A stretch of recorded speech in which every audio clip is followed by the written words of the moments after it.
$10,000,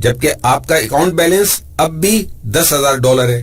یعنی اب آپ کا حقیقی لیوریج 1:50 ہو گیا. فرض کیجئے کہ آپ کے بروکر کو 1% مارجن کی ضرورت ہے.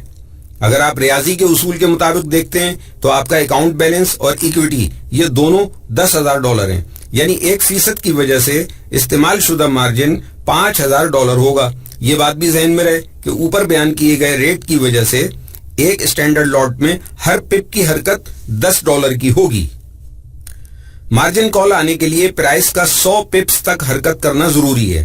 اس کو نکالنے کے لیے آپ اپنے قابل استعمال مارجن $5,000 کو ایک پپ کی قدر 50 پپ ڈالر سے تقسیم کریں گے تو حاصل 100 پپس ہوں گے.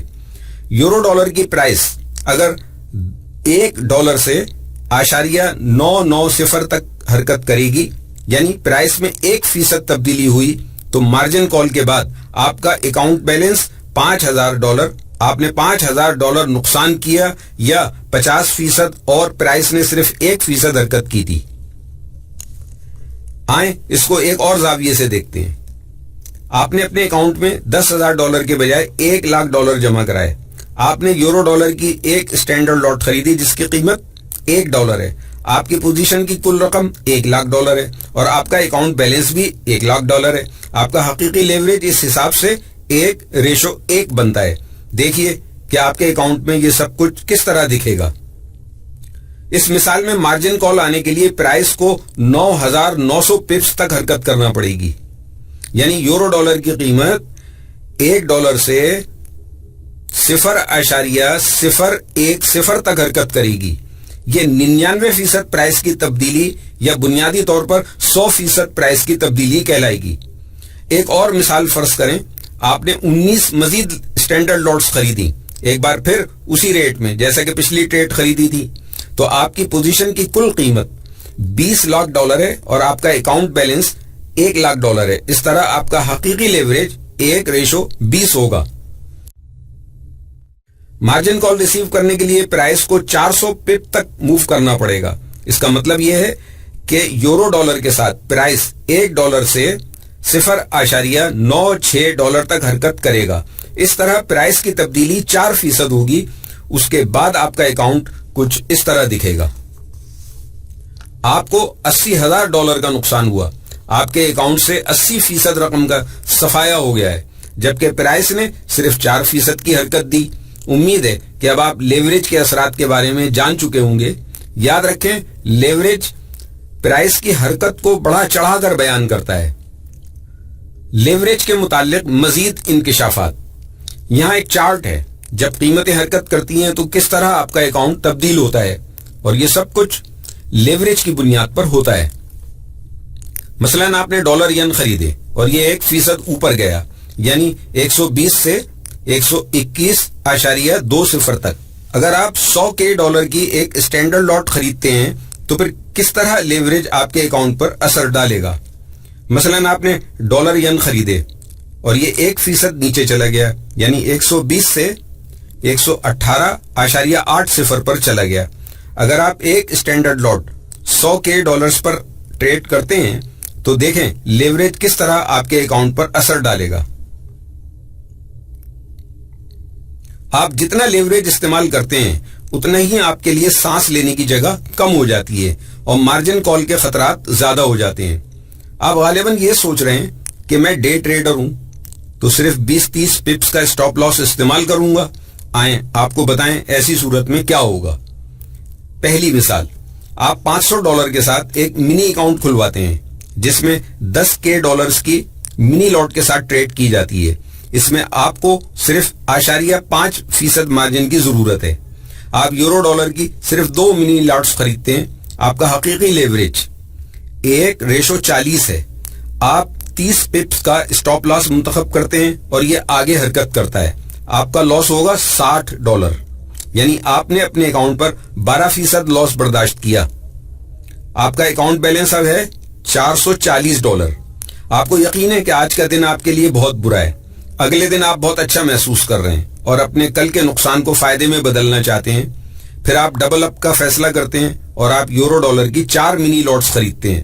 آپ کا حقیقی لیوریج تقریباً 1:90 ہے. آپ اپنا اسٹاپ لاس 30 پپس پر سیٹ کرتے ہیں اور آپ ٹریڈ میں پھر نقصان اٹھاتے ہیں. آپ کا لاس $120 ہے. آپ کے اکاؤنٹ کو 27% کا نقصان ہوا. آپ کا اکاؤنٹ بیلنس اب $320 ہے. کیونکہ آپ کو یقین ہے کہ یہ جوار بھاٹا واپس آپ کی حمایت میں پلٹے گا، اس لیے آپ دوبارہ ٹریڈ کرتے ہیں. آپ یورو ڈالر کی 2 منی لاٹس خریدتے ہیں. آپ کا حقیقی لیوریج تقریباً 1:63 ہے. آپ اپنا اسٹاپ لاس 30 پپ پر سیٹ کرتے ہیں اور آپ ایک بار پھر نقصان کرتے ہیں. آپ کا نقصان $60 ہے. آپ کے اکاؤنٹ کو 19% کا نقصان ہوا ہے. آپ کا اکاؤنٹ بیلنس اب $260 ہے. آپ اب پریشان ہو رہے ہیں. آپ یہ سوچنے کی کوشش کرتے ہیں کہ آپ سے کیا غلطی ہو رہی ہے. آپ کو لگتا ہے کہ آپ اپنے اسٹاپس کی سیٹنگ بہت ٹائٹ کر رہے ہیں. اگلے دن آپ یورو ڈالر کی 3 منی لاٹس خریدتے ہیں. آپ کا حقیقی لیوریج 1:115 ہے اور آپ نے اس بار اسٹاپ لاس 50 پپ لگایا ہے. ایک مرتبہ پھر ٹریڈ آپ کے خلاف چلی جاتی ہے اور ایسا محسوس ہوتا ہے کہ آپ ایک بار پھر ٹریڈ روکنے پر مجبور ہو جائیں گے. لیکن اس وقت کیا ہوگا جب اس سے بھی زیادہ بری صورتحال پیش آ گئی؟ آپ کو مارجن کال آ جاتی ہے. حال ہی میں آپ نے $260 کے اکاؤنٹ پر 3 لاٹس اوپن کی ہیں. آپ کا یوزڈ مارجن $150 ہے اور آپ کا یوزیبل مارجن $110 تھا. ٹریڈ ایک بار پھر آپ کے خلاف جاتی ہے، یعنی 37 پپس آپ کے خلاف جاتی ہے کیونکہ آپ نے 3 لاٹس اوپن کیے ہیں. مارجن کال کی وجہ سے آپ کی پوزیشن مارکیٹ پرائس ادا کر چکی ہے. وہ رقم جو اب آپ کے اکاؤنٹ میں باقی بچی ہے وہ صرف $150 ہے. یہ وہ یوزڈ مارجن ہے جو مارجن کال کی وجہ سے آپ کے پاس واپس آیا. کل 4 ٹریڈز کے بعد آپ کا ٹریڈنگ اکاؤنٹ $500 سے $150 پر جا چکا ہے. 70% نقصان. لگاتار 4 ٹریڈ میں نقصان کرنا کوئی غیر معروف نہیں ہے. تجربہ کار ٹریڈرز بھی ایسی صورتحال سے گزرتے ہیں اور تسلسل سے نقصان کرتے ہیں. ان کی کامیابی کی وجہ یہ ہوتی ہے کہ وہ لیوریج کم استعمال کرتے ہیں. زیادہ تر اپنی لیوریج کو 1:5 پر رکھتے ہیں اور بہت کم اس سے اوپر جاتے ہیں اور وہ 1:3 پر بھی گزارا کر لیتے ہیں. تجربہ کار ٹریڈرز کی کامیابی کی سب سے بڑی وجہ یہ ہے کہ وہ مسلسل اپنے اکاؤنٹ میں ہونے والے نقصانات کا مداوع کرتے رہتے ہیں اور اکاؤنٹ کو کمزور نہیں پڑنے دیتے. اس کے لیے وہ ٹیکنیکل تجزیوں کے بارے میں سیکھتے ہیں، بنیادی تجزیوں کے بارے میں سیکھتے ہیں، مارکیٹ کا جذباتی تجزیہ کرتے ہیں، پورا ایک سسٹم تعمیر کرتے ہیں. نفسیاتی طور پر ٹریڈ بہت اہم ہے. ہمیں پتہ ہے یہ سب سے بڑا عنصر ہے. آپ بطور ٹریڈر مارکیٹ میں کامیاب ہونا چاہتے ہیں تو آپ کو یقین ہونا چاہیے کہ آپ کے اکاؤنٹ میں کافی رقم ہے. اس رقم کے ساتھ آپ لیوریج کو اعتدال کے ساتھ ٹریڈ میں استعمال کیجئے. بطور ٹریڈر آپ کی کامیابی کے امکانات اس وقت بہت کم ہو جائیں گے جب آپ ٹریڈ کا آغاز کم سرمایہ کے ساتھ کریں گے. آپ کے لیے یہ ناممکن ہو جائے گا کہ آپ لیوریج اثرات کو کم کر سکیں. کم لیوریج کے ساتھ ٹریڈ کرنے سے آپ کو مہلت مل جاتی ہے کہ آپ اپنے نقصانات کو سمجھ سکیں. اگر نقصان ہوگا بھی تو بہت کم ہوگا، جس کی وجہ سے آپ کی راتوں کی نیندیں نہیں اڑیں گی بلکہ آپ اگلے دن ٹریڈ کے لیے پھر تیار ہوں گے. دوسری مثال، عامر نے $5000 سے ایک اکاؤنٹ کھولا اور اس نے ایک اسٹینڈرڈ لاٹ اٹھائی. وہ 1:20 کے لیوریج کے ساتھ ٹریڈ کر رہا ہے. جس کرنسی پیئر کے ساتھ وہ عام طور پر ٹریڈ کرتا ہے وہ روزانہ کی بنیاد پر 70 سے 200 پپ کے درمیان حرکت کرتی ہے. اپنے آپ کو بچانے کے لیے وہ اسٹاپ لاس 30 پپ کو استعمال کرتا ہے. اگر پرائس 30 پپ اس کے خلاف جاتی ہے تو وہ $300 نقصان پر ٹریڈ روک دے گا. عامر یہ محسوس کرتا ہے کہ 30 پپ بہت مناسب ہیں، لیکن وہ اس بات کو اہمیت نہیں دیتا کہ مارکیٹ میں کتنے اتار چڑھاؤ آتے ہیں. وہ ٹریڈ روک دینے کو ہی اپنی کامیابی سمجھتا ہے. 4 مرتبہ ٹریڈ روکنے کے بعد عامر اب کسی نتیجے پر پہنچ چکا ہے. وہ فیصلہ کرتا ہے وہ اپنے آپ کو مزید جگہ دے گا، یعنی ٹریڈ تھوڑا کھل کر کرے گا. وہ سوئنگ کو ہینڈل کرنے کی کوشش کرے گا اور اپنے سٹاپس کو 100 پپ پر سیٹ کر دے گا. عامر کا لیوریج 1:20 سے زیادہ نہیں ہے. اب اس کا اکاؤنٹ $3830 سے نیچے ہے.